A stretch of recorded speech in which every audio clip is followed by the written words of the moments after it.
The following video will show you how to use the microchamber spray polyurethane foam cutter. The cutter is designed to cut soft materials such as SPF for use with the 4-chamber microchamber thermal extractor. There are 3 components: the cutter, an ejection disc, and a cutting mat. You may also need an additional cutting tool to cut your sample to the appropriate size and height. If you're using the cutting mat, place your sample in the center and position the ejection disc where you plan to cut.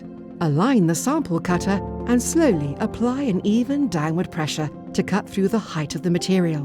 A slight twist to the cutter may be required to ease this process. To remove the sample from the cutter, slowly push down on the ejection disc until the sample is released. To achieve the desired headspace in the chamber, the sample material may require trimming to an appropriate height. Once cut, the sample should be transferred to one of the chambers of the microchamber for sampling. The fit should be snug in order to ensure only chemicals from the top surface are sampled. For more information, visit marks.com.